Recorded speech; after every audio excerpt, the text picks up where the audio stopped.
Agora, uma denúncia grave. O Domingo Espetacular mostra como o medicamento, que só pode ser usado dentro de hospitais, vai parar nas mãos de criminosos. E por que o fentanil passou a ser tão cobiçado por traficantes? E logo depois você acompanha a grande conquista. E na sequência, Roberto Cabrini revela novos detalhes da briga entre a DJ Gabriela Cavalim e o jogador Anthony Santos.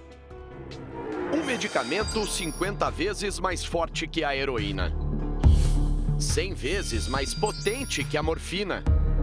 E todo cuidado é pouco. Nas mãos erradas, pode custar a vida. Uma amostra de 2 miligramas de fentanil pode levar à morte. O fentanil é o mais poderoso remédio para a dor já inventado. O analgésico é usado principalmente em cirurgias de alto risco. Também é aplicado para amenizar a dor de pacientes no pós-operatório. Tem a venda controlada e restrita a hospitais. Mas na prática não é bem assim. Nossa equipe conseguiu comprar o medicamento com facilidade por um aplicativo de mensagem. O contato era de uma pessoa que se apresenta como Eloá Vini. Perguntamos se ela vendia o fentanil.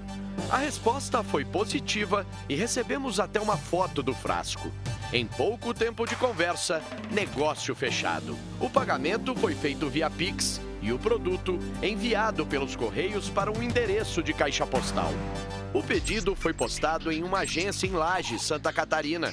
Com uma câmera escondida, fomos verificar se a encomenda havia sido entregue no dia combinado. Dentro da caixa, 3 ampolas de fentanil e uma receita falsa.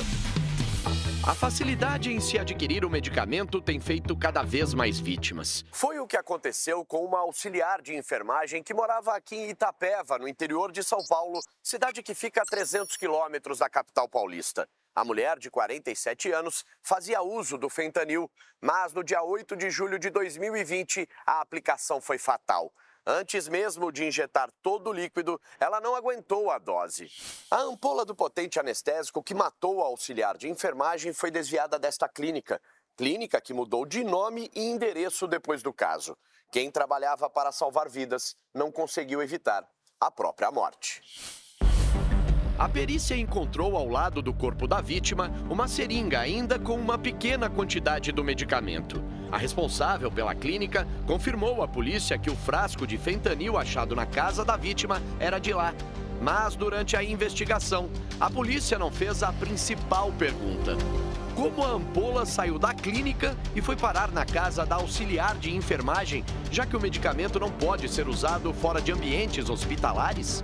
Procuramos o atual delegado de Itapeva, Marcelo Bruder Santini, que não é o mesmo que investigou a morte na época. Mas ele não quis gravar entrevista e pediu para procurarmos a justiça, já que o caso foi arquivado. Nossa reportagem também procurou a dona da clínica. Vai dar na clínica. Aí eu consigo falar com ela, seus pais?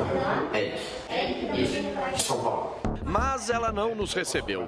Mandamos uma mensagem para o celular dela e a médica respondeu que não tinha tempo e nem interesse em nos atender. O promotor Lucas Maester Colombo e o juiz Renato Rassegal Lousano, que arquivou o caso, não retornaram ao nosso pedido de entrevista.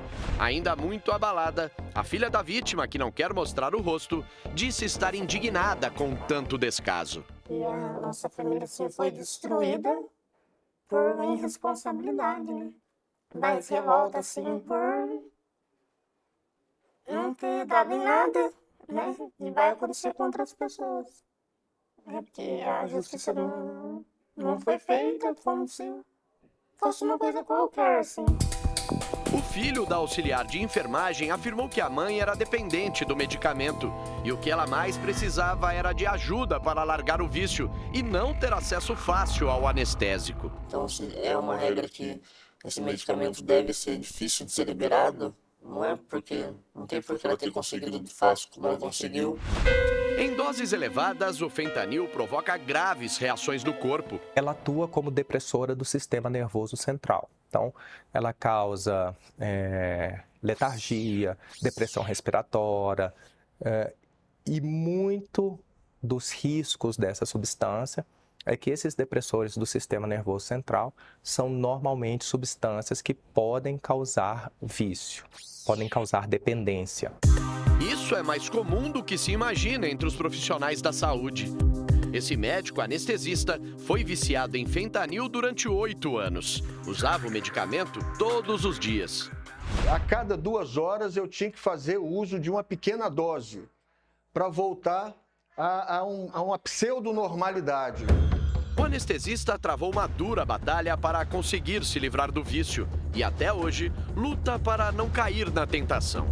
Eu passei 5 anos sem pegar naquela droga na mão novamente. Eu não encostava nela. Hoje ela não me afeta mais, graças ao tratamento, né? Se eu parar de fazer recuperação, fatalmente eu vou voltar a adoecer e posso voltar a usar droga novamente. Procuramos o único fabricante do medicamento no Brasil, o Laboratório Cristália. Em nota, a empresa confirmou que as ampolas compradas eram legítimas. Disse que há um rigoroso controle sobre a produção e a distribuição, mas que cabe à farmácia do hospital zelar pelo controle do medicamento. Ainda, segundo a empresa, já houve a identificação e a data da instituição de saúde que recebeu o medicamento e que não vai divulgar essa informação para não atrapalhar as investigações da Polícia Federal. Nossa equipe procurou a PF, que disse que não vai falar sobre o andamento do inquérito. Essas são as ampolas de fentanil que compramos. Elas serão inutilizadas neste momento, seguindo as normas de descarte para medicamentos controlados. Por favor. Traficantes descobriram uma outra finalidade para o medicamento: potencializar drogas sintéticas e a cocaína. E a partir do momento que você insere citrato de fentanila nessa droga, você diminui a quantidade de cocaína pura nessa concentração, o que faz com que a droga fique mais barata e o narcotraficante lucre ainda mais. A oportunidade de fazer mais dinheiro chamou a atenção da facção criminosa Primeiro Comando da capital. Policiais de São Paulo identificaram que o traficante Anderson Lacerda Pereira, o Gordão, ligado ao PCC, chegou a controlar em 2020 essa maternidade aqui em Arujá, na Grande São Paulo, só para desviar ampolas de fentanil. Segundo as investigações, o criminoso usava caminhões de coleta de lixo para retirar o medicamento daqui. O que acontece no Brasil seria aí o desvio dessas redes hospitalares, né, que os traficantes utilizam parte para fazer a mistura com outras drogas. No caso, seria mais a cocaína. No fim de 2020, policiais civis de São Paulo apreenderam grandes quantidades de fentanil em um sítio em Nazaré Paulista, no interior de São Paulo. Mais de 10 mil frascos do anestésico estavam com os traficantes. Junto com o produto, os agentes encontraram 300 quilos de cocaína pura. Os investigadores calculam que a quantidade de fentanil apreendida seria suficiente para transformar os 300 quilos de cocaína em 1 tonelada. Nos últimos 15 anos, a Polícia Civil em São Paulo fez 52 apreensões de fentanil em todo o estado.